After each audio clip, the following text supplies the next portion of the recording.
Welcome to the Share Life podcast. I'm Jason Scott Montoya, and today I'm here with Tariq and Jim. Say hello. Hello. Well, hello. Hello. Today we're talking about removing the veil, seeing yourself clearly. The goal of this 1 hour workshop is to help us understand the concept of projecting onto others, explore how it hinders genuine connection, and develop skills for seeing ourselves and others more clearly. So there's a great quote that I found that I think really encapsulates this idea that we're going to explore. We are not true to one another as facts, seeing each other as we really are. We are only true to the misconceived ideas of one another. According to our thinking, everything is either delightfully good or it is evil, malicious, and cowardly.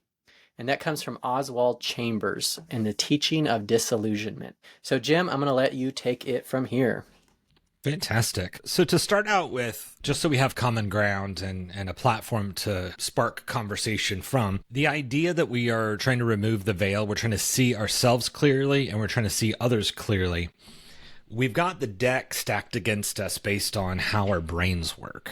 Our brains are set up in such a way that most of the things that we do have in some shape or form to do with protecting us, making it possible for us to survive the situation, making it possible for us to keep moving forward, to get what we need out of a situation or get what we need done. And so there are two different aspects that are coloring and shaping and changing. These are not the only aspects that would change how clearly we see each others and how clearly we see ourselves. They're just two that we're going to use today. One of them is projection. Things that we believe subconsciously or consciously and don't want to talk about, things about ourselves that we don't like, that we feel shameful for or we feel uncomfortable about, taking those feelings and that stressor and projecting it onto someone else. So if I were in a conversation with Tariq and I felt, let's say Tariq was 10 minutes, 15 minutes, 30 minutes late for something, and I am someone who is very uncomfortable about my own inability to keep a schedule, and I don't show up on time myself. I feel very uncomfortable about that. When Tariq shows up and he's late, but he isn't normally late, he just was late, something happened and he was late. Unfairly, it is a part of our nervous system, a part of how our brain works, to place that shame, that blame, that aggression, the feelings on the other person. And we're behaving as though they deserve all of this emotion, all of this turmoil, everything that we're feeling, that they are now the thing that should be attacked, and we're going to let them have it. And so projecting onto other people, if you are really self-aware and you spend a lot of time doing things like journaling or having conversations like the one we're having today, you might be able to recognize when you're doing that and go, whoa, hang on a second. I'm sorry, Tariq. I'm projecting, right? Like this is this is my issue, not yours. You're always on time. Today you were late. I'm sorry if I projected on you. For many people, they don't have enough practice. They don't have enough experience to be able to do that. The second thing that we're going to talk about is narrative, and that is the story that we have in our head based on all of our previous experiences about someone else. So if I've met Tariq in the past, the only interaction that we had together was that Tariq was late, I might unfairly create a story in my head, and one of the parts of that narrative might be Tariq is always late.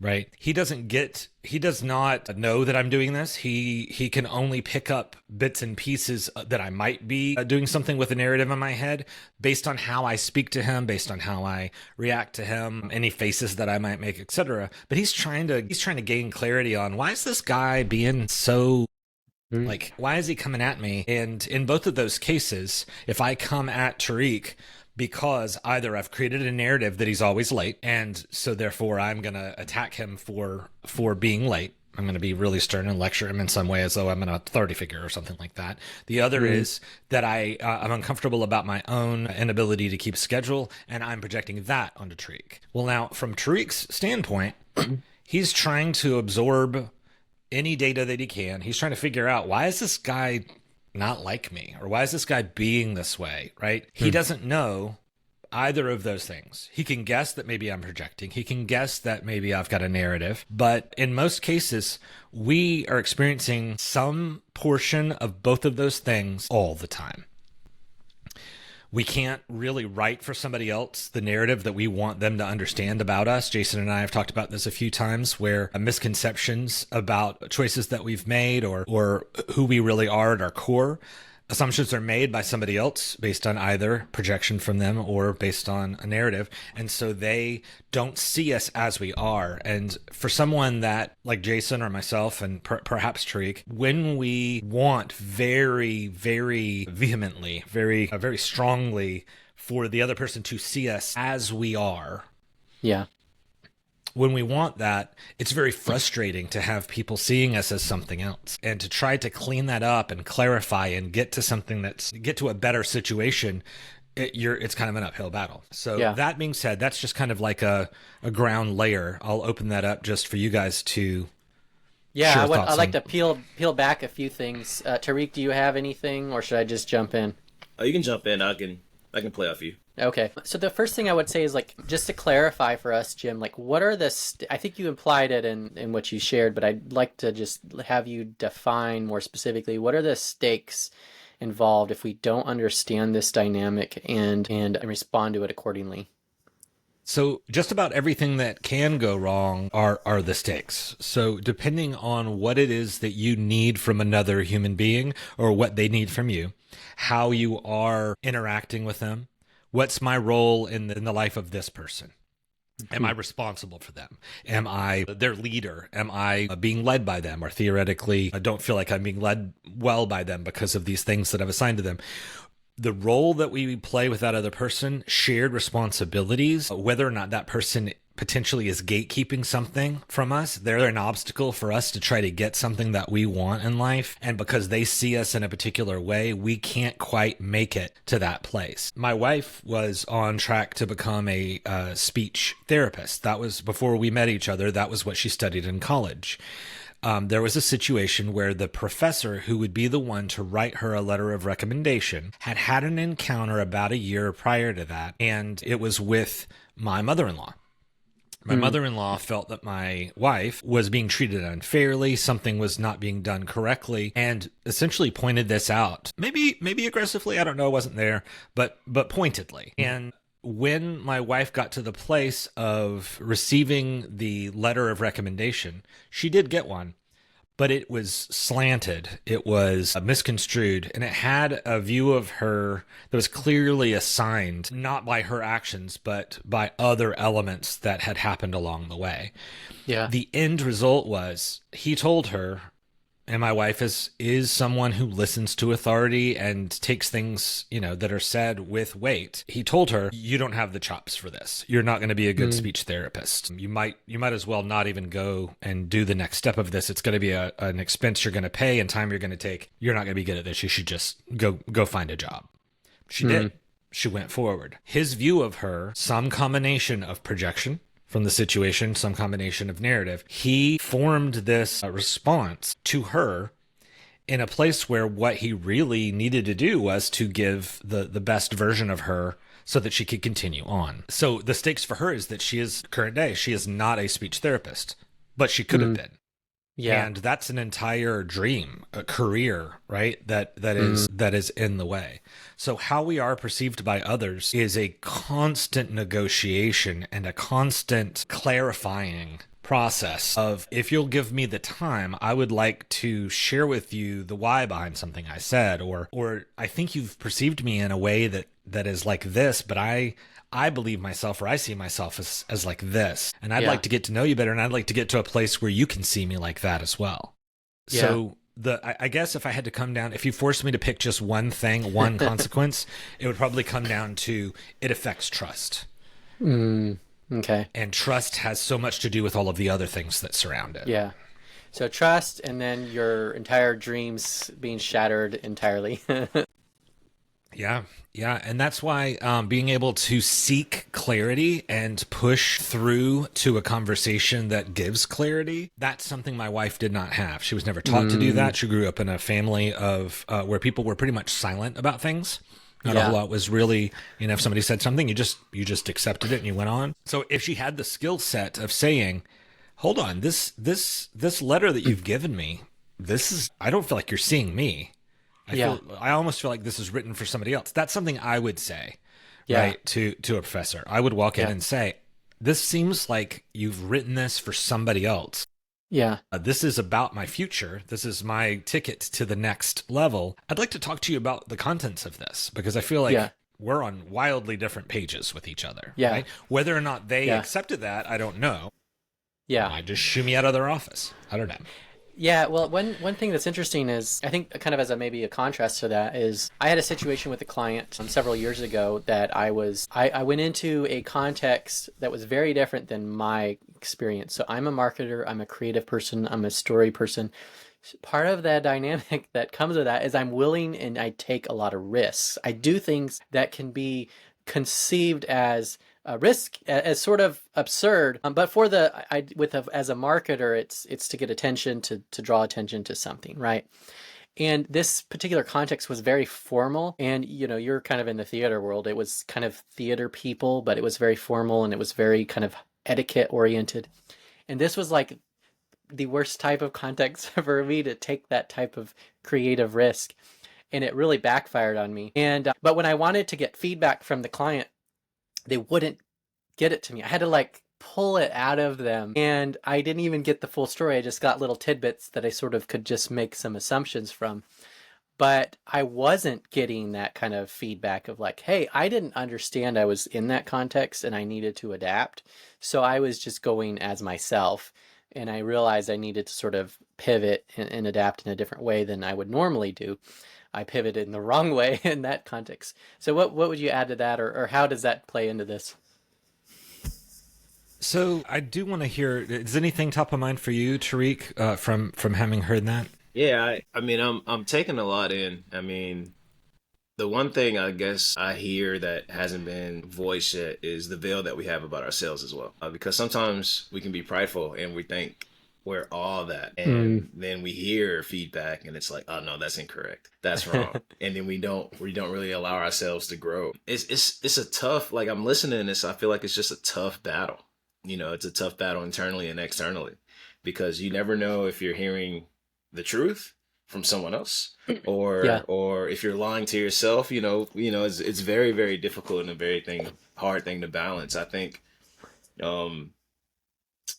Jim, when you said that, like, you're trying to get somebody to understand you, that was probably 27, 28 years of my life. Like, I didn't grow up with my father, so it's like, respect me as a man. I'm a man. Like, just respect what I have to say, all this. Once I think I've learned you don't know what you don't know, it made it easier for me to be a little bit more flexible with opinions said, opinions heard, opinions voiced. Because I know, Jason, you're mentioning, like, just asking for feedback from, and when it's not the right group, or when it might not be the group for you, it's like really hard, to find out if they're telling you the truth, they're telling you the right thing. Yeah, I think to it's feel just like an outsider. Yeah. Exactly. Yeah. And I think it's just and I think we'll probably get more into that, but I think it's a tough battle to just stay true to you the entire time, like, regardless of what you hear. So, I mean, that's just from what I'm hearing. That's the one thing I was thinking.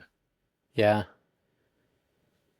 Yeah, I think the thing that you brought up, Jason, and mixing that in a little bit with what Tariq said, if you have an experience with someone else where you take a risk, you go for something, and then it's misunderstood, misconstrued, it's taken in a different context. One thing that's important, and what Tariq said about the veil on yourself, we want to include that in here, but also, are you attempting to restore a relationship that existed before this interaction happened? Or is this interaction something that is the beginning of this new relationship, right? Mm-hmm. And so if you have enough relationship equity with somebody, if they've given you enough of their time over time, and you've invested yourself in the friendship and the relationship, and then you do something that is risky and it comes off wrong, the opportunity to repair that, the likelihood that the other person is going to allow you to close that distance that was created in that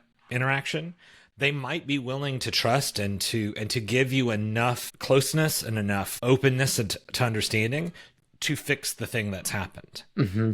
In some cases, though, whenever I was growing up, nobody ever, as I was growing up, that spoke into my life when I was young, they had a lot of phrases that were theoretically very useful, but I didn't understand at the time how that actually functioned within the attempts to make things right with somebody else. And so first impressions are very important. You want to make sure you make a good first impression, right? Yeah. So the only way to consistently make a good first impression is to be self-aware, to recognize that the other person is experiencing you for the first time. Well, you're going into the world every day making first impressions on people, like machine gun style, like you're just, whether or not the person ahead of you held the door open for you, if you held the door open for them, or if they just about sideswiped you when you were riding your bike, or anything, the first impression that we have is not necessarily controllable. And so I was told that. I was like, oh, great. So I'll spend my life managing first impressions. I'll just really focus on that. Well, it didn't work. The first impression is very important, but also every single interaction that you make, if you're not a consistent person, how will people interpret that? Right? I happen to be inconsistent in my behavior due to I'm neurodivergent, and sometimes time doesn't exist for me, or people will just kind of poof out of my mind, and I will remember, like I will come back from a deep work session recognizing that a week later I should have given somebody a phone call back, right? And so the expectation that you are going to behave in a way that the other person, based on their existing worldview, is going to be able to understand you the way you want to be seen is such a stretch. It's amazing that we gain clarity and that we learn each other better and that we trust each other, right? Yeah. Same thing is in conversation, interactions, just the mechanism of a conversation where I have thoughts, you have thoughts, we're putting them back and forth to each other. Yeah. It's been said, I don't remember who it's quoted. I can even try and sneak a Google search here in a second, but the idea that conversations work at all, that they function, and that we are able to do things where relating to each other and sharing information, the fact that it even works is a miracle every time it happens. And so interactions that we have where things don't go well is an opportunity to say, okay, so that did not go well, but I want you to understand me from where I'm coming from, and I want you to understand my intent. I've had relationships in my life where people very close to me, even after me thinking I'm doing a very good job here of explaining this thing and why I should be seen differently. No, the way I view you is the way that you are. Is a way that, right? The way they view themselves, the way they view you, that is locked in stone. There's a fixed mindset. Everything they understand up until that point is real and right, because underpinning that assessment are all of the things that we've done to protect ourselves over time. And so if we change our view of you or change our view of ourselves, we risk opening up some of those things that need to be reinterpreted in some way. And perhaps now I have responsibility for my actions that made something not go great. Yeah, I can relate to that because I've, just having a lot of political conversations over the last couple of years, it kind of culminated in some situations where I was talking with people that they sort of created a caricature of me, and then they interacted with that caricature, but they did not interact with me. And I thought some of that had to do with just the public nature of some of the conversations, but it was also happening in private.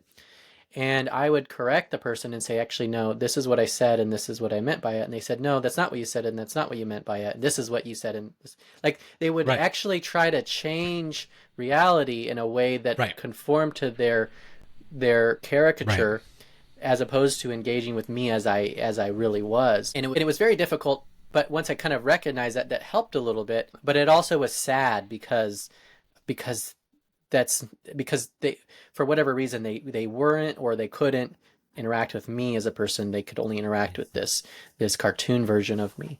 And so I had to sort of wrestle with that, and it allowed me to sort of have an opportunity to grow. I couldn't change them or change the situation, but I could sort of go, what about me? What can I change here? And one of the cartoons the repeating stories that kind of comes to mind that I think really encapsulates this idea is the story of Charlie Brown and Lucy with the football. I think in a way I was Charlie Brown, like just thinking, okay, this person, they're going to let me kick the football this time. And every Yeah. time it was just like, nope. And so I had to go, okay, if I'm Charlie Brown in this situation, what do I need to do differently? And how do I need to Yes. see this more clearly, see myself Yeah. and them more clearly? And I think for me, I tend to be more optimistic. So I see them in a better light than maybe they really are, but they're actually acting in a lower level. And so I have to see them as they really are, not not as the potential. I think I wanted to see the potential in them, or I want them to embody the potential in them, and I see that potential versus who they are right now, and they're not Yeah. that potential. Does that make sense? Yeah. Yeah. And in my mind, you just brought up what might be a third leg to a three-legged stool in this situation is if the other person has an agenda, the agenda plus the narrative plus any projection, if that agenda is strong enough, if it's important enough, then it's not just that I might risk my own view of myself and that I might have responsibility and I don't really want to deal with that, so I'm going to keep this going. It might be that you are clearly, to me, someone that could fill a role in this, but in order for you to fit in to this, you have to be a simple version. Right. You have to, who you are needs to be simple, and it needs to be stable.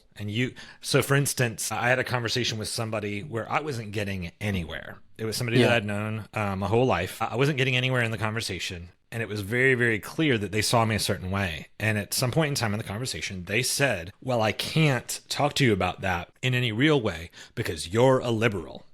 And I said, okay.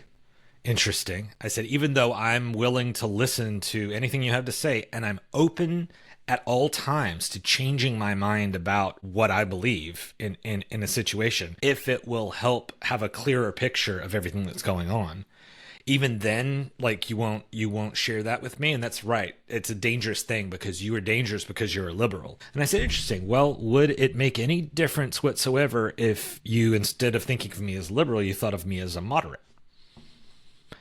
And for that person, it did.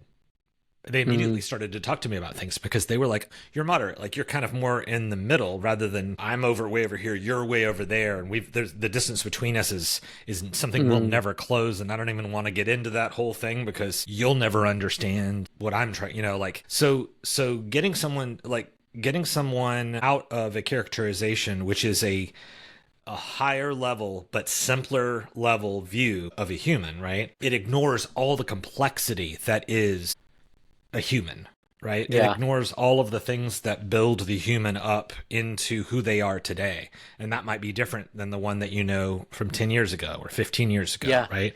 Yeah, that's a good point. Just people changing. If we haven't seen them in a while, there's a lot that's happened in that time. And they don't necessarily know that story. Yeah. So if they don't know how you've changed since they saw you last, my weirdest interactions in my whole life went to college, came back after the first semester home for a week or so, and like, oh, this is a little different. Oh, what's going on here? They're not looking at me the way that, right? Go away. Now there's a year that's passed of college. Another year is passed of college. Now I'm like the fourth year in. And when I come home, it's like I return in their eyes to being the person I was, frozen in time before I left. Yeah. And so I'm like, oh, I'm not comfortable with this. Like I don't. And I think part of that dynamic of like caricaturing people and keeping them in that statue frozenness is the power dynamics or the relational dynamics or the authority dynamics. So, I think the most obvious one is a child and a parent, right? There's a hierarchy in that sense. And so as they become adults, then that needs to change into more of a peer kind of a layer. But that can play out in any family relationship or any kind of relationship, a pastor that you had as a kid and now you're the adult, or, something else. And those, if we haven't actually worked through the change, we kind of operate as if it's still the same, even though it's not.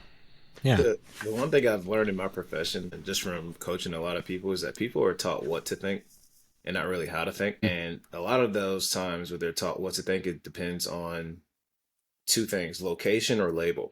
What location are you in? It could be country wise, building wise, your profession, whatever your environment is. And the second is your label. Jim brought it up, being liberal, moderate, or conservative. Based off that label, you're taught what to think about specific Mm-hmm. topics or how to react about specific situations. I found that to be the biggest issue I had in my life is because I don't really no label has ever like been attractive to me. Like, oh Yeah. yeah, I am this for sure. I find that Yeah. bothersome on LinkedIn whenever I was trying to create a tagline, or bothersome on Instagram when I'm trying to create a bio. I'm just like, I have no idea what I am besides human being. That's just, I know I'm in the minority, and a lot of us are in the minority with thinking, oh, I'm just here. Yeah. So I've made life simpler for me by thinking of life as a game, like literally a video game, where Mm-hmm. every interaction that you have, you're dealing with either a character, a main player, or an NPC. The NPC is married to that label, married to the way of thinking that they were taught, the way that they were programmed to act and behave, and they're not going to change that at the moment. Or a character or a player that's literally just trying to go through the game of life and experience it and every way or any way possible. Mm-hmm. Sometimes it takes time for someone to go from an NPC mentality to a player mentality. And I Mm-hmm. think, Jason, that's exactly what you're mentioning is you got to meet people where they're at sometimes. And Yeah. then as you go through the world and go to these different maps and go through these different levels, and as you gain experience and level up, you realize that, oh, I've dealt with this NPC before. I know Yeah. exactly how they're going to act, exactly how they're going to think. I know how much to give them and how little to give, Yeah. how little of an interaction they need. And you start to Mm-hmm. realize they're at every level Mm-hmm. from the top all the way to the bottom. You've dealt with that specific type of character before. And it's bothersome because sometimes you think you meet someone and they're like, you're a willing thinker. I don't want to say a free thinker, but a willing thinker. And then you realize, oh, he has Yeah. an agenda, like Jim said. Like, oh, Yeah. I met this person before. It Yeah. might look Yeah. Yeah. different, but I've met him before. Yeah. Well, and I think part of that has to do with like what we value, what we want, and I value truth, I value potential, like I mentioned. And with if I'm talking to you, Tariq, and I'm like, man, I see your potential, and I want you to be that, and I want you to move towards that, but you don't have any interest in that. Like I'm just going to frustrate myself, like trying to push you towards your potential if you don't actually want it. And then the flip side is like if you actually want it, your behavior and attitudes and mindsets, things will change in such a dramatic way that if we do interact, like it'll be received, in a way that we can work together and collaborate. I think. Oh, go ahead, Jason. You had more. Well, I want to add one. I want to kind of go back to one other thing you said, but Yeah. if you want to say something in response to that, and then I'll say my thing after that. No, no, no, no. I'm good. All of this is a picture of like. Well, I guess I will. I guess I will. When Tariq said, from his view, he's looking at someone and he's saying that person's an NPC, and I might not have met them, but I've met that NPC before. If we rotate that around and Jason is the other person, and the things that Jason has said in that first conversation with Tariq causes, based on Tariq's past, causes Tariq to go, I know this NPC, right? Jason isn't satisfied with being seen as an NPC and thinks that you got him wrong, and now has an uphill battle. And that uphill battle is there because of any NPCs that you've met in the past. And so NPC and caricature are kind of similar. One version of it, when seen from the inside, is I'm protecting myself by not having great expectations about this interaction with this NPC. Yeah. Switch it around the other way, though. You are the one who's being seen as an NPC. If you are indeed not an NPC, how do you get to the depth of interaction and conversation so that they will recognize, they'll have a, I thought you were an NPC moment, right? Because I believe Tariq is a reasonable enough person that if somebody in an interaction that he thought was an NPC showed themselves to be an actual player, that he probably would shift his view. So if we don't have the bandwidth, the time, the energy, the common location for long enough, we run the risk of not being seen enough as who we are, right? At all times, I think we're trying to get to a certain point where it's enough. Like, I want you to at least see me enough that you're willing to talk to me more. see me enough for the potential that this relationship could be different than you think it is right now. Go ahead, Tariq. Sorry. In addition to what you're saying, I think how I look at it is everyone is playing the game, though. Like, I might be an NPC in someone else's world. You know, I'm not going to have enough time in their story to make a significant impact, or vice versa. I think the mentality is, like, for example, I've spoken with you both more than once, twice, 3, 4. I don't even know. I lost count at this point. 100. You know, at this point, it's a significant part of my story. Yeah. And then the next chapter, I might not be able to interact with you both as much as possible. I think, like, it's a game for... I think this gameplay is different for everybody. I don't know if y'all played Skyrim. I know, Jason, you might have played Skyrim. Well, I played Fallout, but I know it's like that. It's just medieval and fantasy instead of... So, Jim, you're like, I play Skyrim. It's 100 people can play it, completely different for every single person, including their companion and their interactions and what they do. I guess that's just kind of how I framed it, just so that when I am the NPC, I understand my role in that person's interaction at the time. Yeah. Oh, okay. He's not listening to me. Like, I clearly am not big enough of a factor in that person's story to shift the narrative or make the change. And it's unfortunate because it's 8 billion of us. So it's like, or 9, however many humans. So I know it's an unfortunate scenario or reality in my perspective, but that's just kind of how I look at it. Yeah.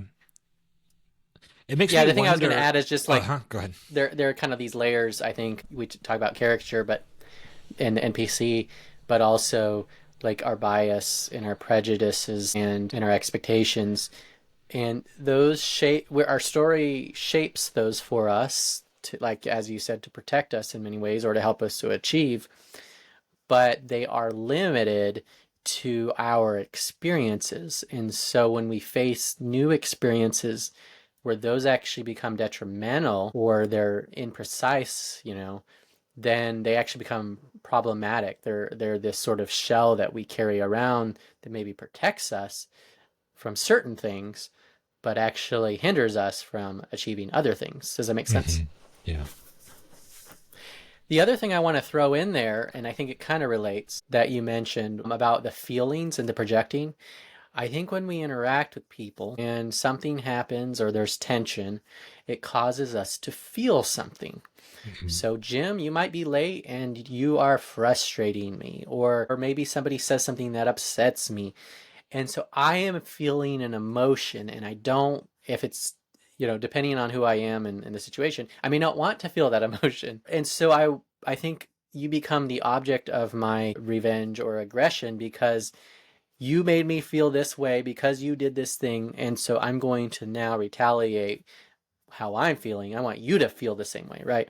And so you become like my scapegoat, whether or not you legitimately are in the situation, but perhaps you are simply the person that happens to be the object of my wrath in that moment. And, I think when I was younger, I can kind of see where I did that more, like even as a child, like with my parents, like I was feeling a certain way. And so I couldn't necessarily handle the emotions. So I channeled it, or in my marriage in the early years, or in the business with certain people, I had these emotions that I was feeling because of situations, and I didn't know how to, one, understand what they were, or how to actually channel them. And I think sometimes they can be channeled towards changing in a good way, but I think sometimes we just need to sit in it. We don't need to change, or we don't need to project that back onto the person. We just need to sit in the tension. So what would you add to that, or say to that dynamic of having those feelings and then not knowing how to process them? I would probably point out the Crucial Conversations framework. In that at all times when you're engaging with that framework in a conversation where you've discovered that this is a very important conversation, I'm not seeing eye to eye with this person, there's a lot of stakes involved here, and we've got a lot of emotion going on here. There are a lot of touch points and elements to the Crucial Conversations framework that are designed to get you back to a place where you can continue a real conversation as opposed to be reacting emotionally to something that has happened and can't get back to real understanding. And so they, in the Crucial Conversations framework, they talk about it as a pool of shared meaning. And when you are within safety and you are really communicating with someone and everything's going right, you feel like you've known this person forever, and like you can say anything and you'll be safe, and it's going to be, I'm getting a better view and a better understanding of this human. Everything they say and everything that I ask and they respond to, they're growing to be more in relationship with me. They're growing. I'm growing my understanding of them. But as soon as something happens to where we feel like we are not sharing the same values, or we're not respecting each other, there's this almost explosive, not like where it destroys, but like a force that pushes us apart. And so now we're outside of safety and we're dealing with the other person based on the emotions that we're feeling right now. Yeah. And so the Crucial Conversations framework basically goes from a level of, hey, look, we just got off a little bit here. Let's just restore safety. Let me apologize for what just happened.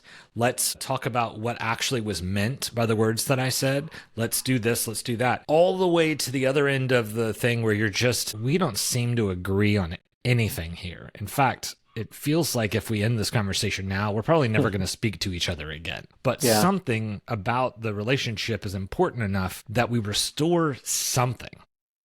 So that we do have a conversation again in the future. And it could be because it's something that's outside of us that we're responsible for jointly.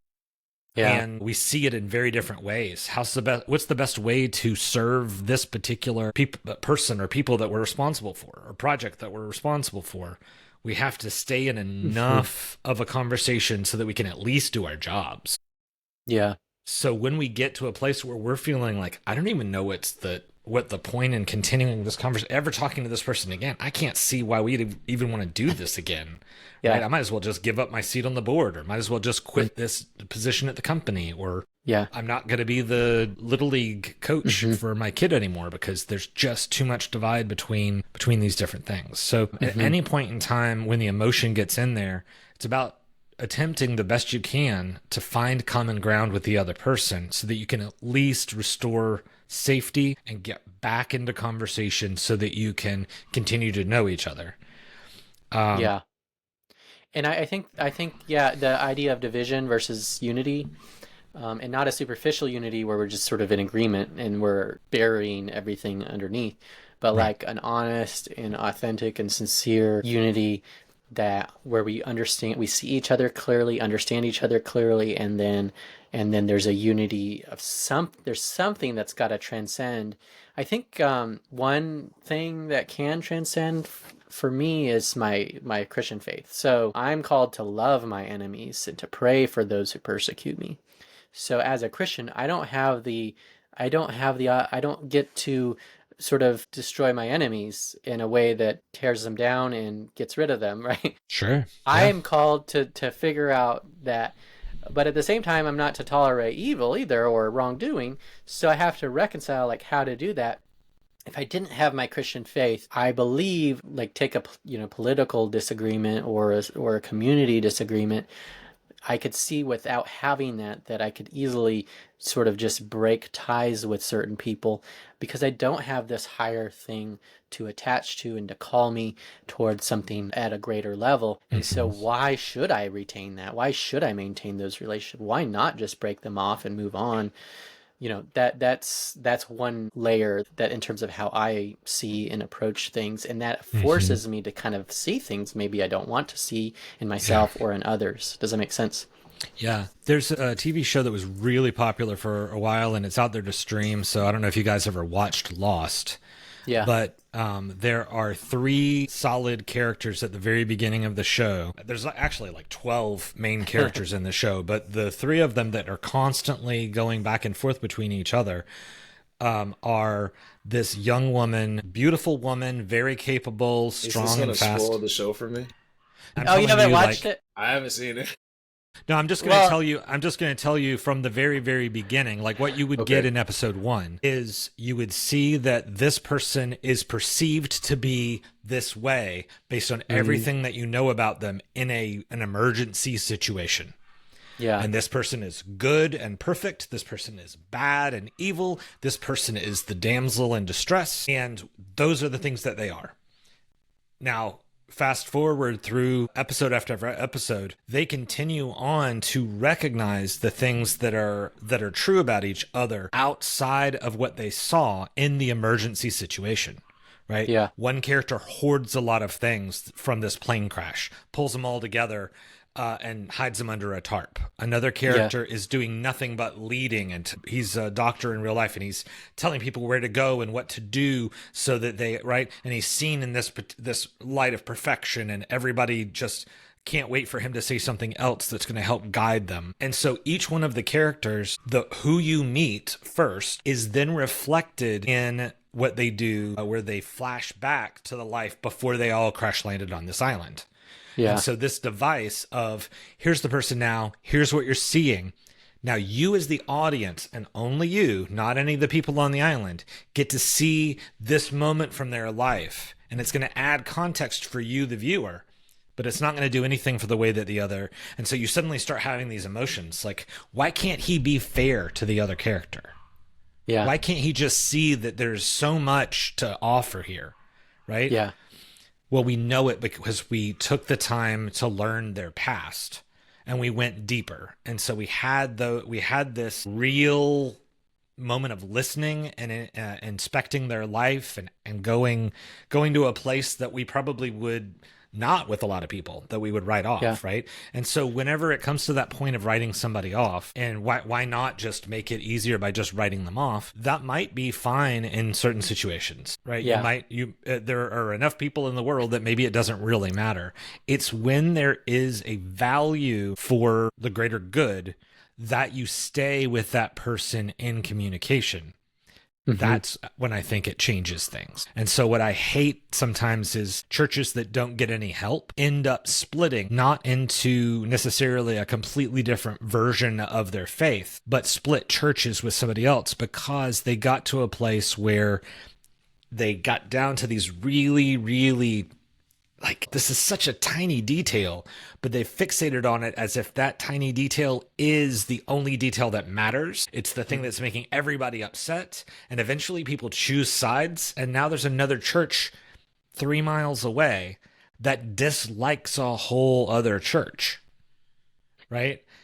And we're Christians, and we don't recognize what it is that's happening. And so the fact that the churches grow, or at least often grow, the fact that there are so many different personalities and we only see one particular version of somebody, and that's often how they show up in a particular situation. We don't see any of the other stuff. And so we start to make decisions based on either what we're projecting onto them, or we make decisions based on the narrative that we've created based on the limited exposure we've had to them in a very specific circumstance or situation.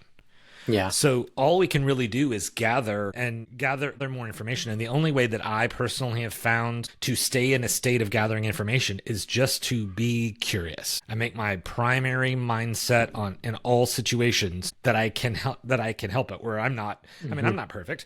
I might be so upset about something, I don't have any curiosity to give right now. And I might need to go and get myself, settled down, and then I can find my curiosity again in the situation. Yeah.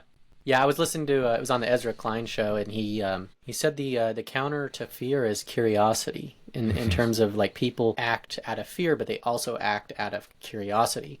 That's right. Curiosity is the positive dynamic, and so if you can create and foster curiosity, it allows for positive movement and change and development and growth.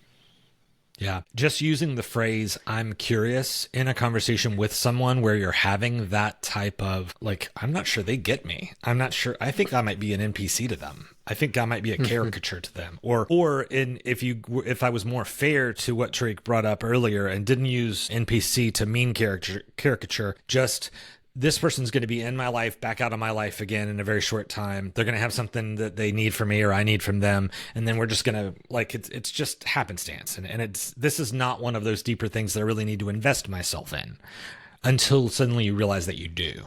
And then, and some of the clever storytellers out there in some of the games that are being created now, you think you know somebody is an NPC, and then all of a sudden you're aligned with them, life and death, and they are now, you're now hip to hip, and it's like, whoa! I thought this dude was just going to sell me some cabbage. Apparently, we're going to go save each other's lives over and over again. So I think if we want the veil to be lifted, one of the things that we can do is to have curiosity about what we don't know about that person.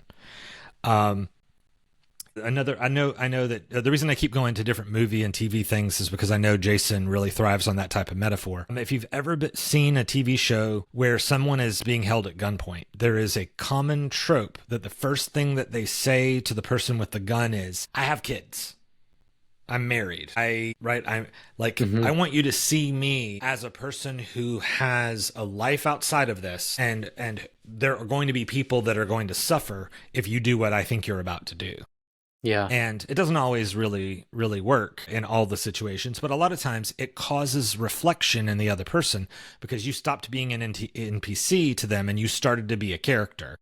Yeah. And so even though we're not being held at gunpoint that often, the idea that in a tense situation, if the other person can see the humanity in you and a level of depth that they didn't realize was there, it makes me want to just call this like a conversation where NPC becomes character. Right. Yeah. Where I believe there's more value here than just me selling you these rutabaga and two new bows. I think there's something deeper here, and I'd like to go into that. In order for that to happen, though, we've got to mutually respect each other. We've got to mutually value each other's contributions, even if those contributions are being framed in a way that I see as very negative.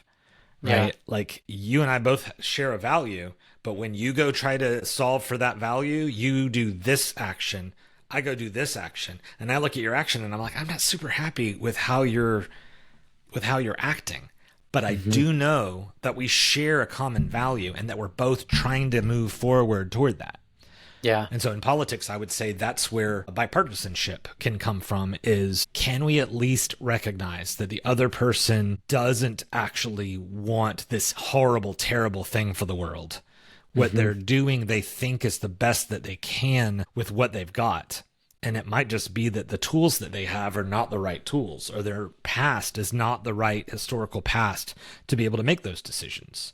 But they are trying, they are going for something. So if you can just find some sort of alignment and some sort of shared humanity, you can get into conversations with people that are deeper. I'm trying to remember the name of, there was a black journalist and musician that went around talking to Ku Klux Klan members. Daryl Davis. Yeah.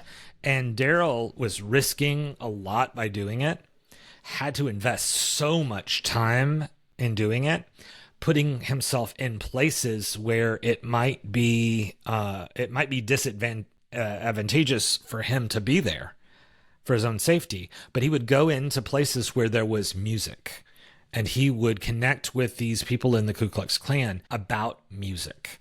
And it was kind of we both have kids, or you can see that I'm a human. But if you're somebody who can let your guard down enough to talk about something that you love, like music, there's a chance that you might be able to see the other person as something more than who they've been to you. Yeah, right? The caricature. Tariq, what are your final thoughts as we wrap up here?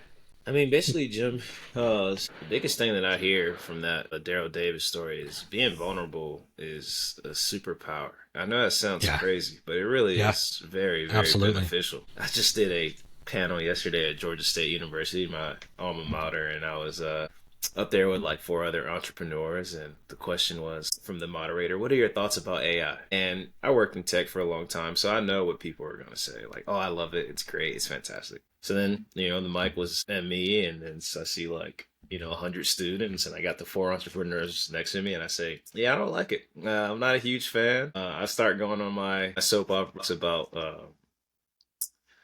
how simple it is to use, and if it's good people using it, there's also bad people using it, and I just don't like that accessibility. And I know that wasn't the most popular thing to say, but afterwards, the amount of love that I was shown from the students and even the entrepreneurs privately, they probably didn't agree with me publicly or privately. Yeah. It showed me that sometimes saying the hard thing, or Mm-hmm. being vulnerable enough to look stupid, or being vulnerable enough to look like the madman, is actually the one thing that lets people bring down their walls too. Because Yeah. you're willing to do it, then okay, I'm willing to bring down mine too. And I think that Permission makes to it go easier. second. Exactly. I think it makes it Yeah. easier to have good conversations, because I don't go into the NPC analogy. I don't think an NPC would be vulnerable enough to show that they have flaws.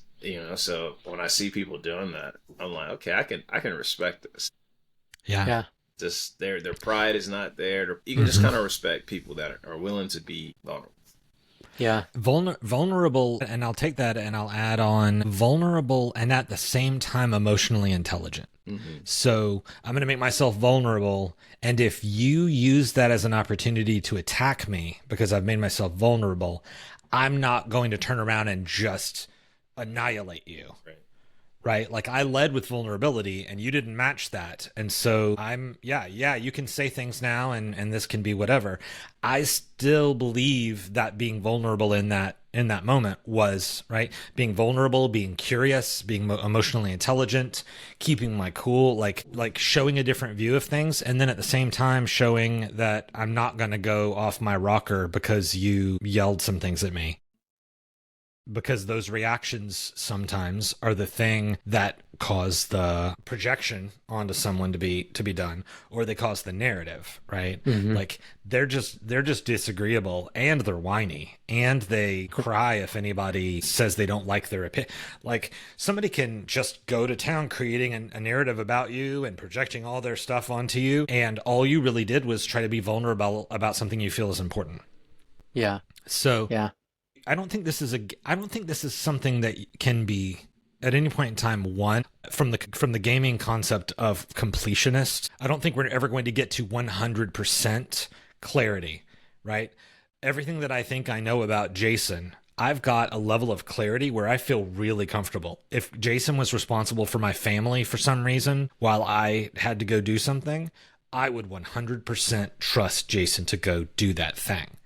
Does that mean that I know everything about his past and everything that he's ever done and the thoughts that go through his mind in his weakest times? No, absolutely not. I don't know everything, but I've compiled together a version for my mind of who Jason is that allows me to make choices, right? And those choices are about what we value, about what risks we're taking, about what we're trying to protect. And so, Tariq, I've met you a few times, and I would venture to say that there are things that I would trust you with today if they came up more than I would have trusted you the first day that we met, right? We're learning each other as we go along. And so conversation is so valuable, and it's so important that we stay in conversation. It's so important that we stay inside these interactions and that we give ourselves the ability to have a real conversation where real depth is shown. Because I think a lot of times it's face value and it's like, we're going to get these two people together on this talk show. And you're like, I know this talk show. Yeah. And what they're going to do is they're going to side with this person. They brought in this other person, and together they're going to annihilate this one guy and he's going to leave crying. Right. and it's like, no. We just want to have a conversation about this. And it's like, Yeah. do you want to use this situation to forward your agenda?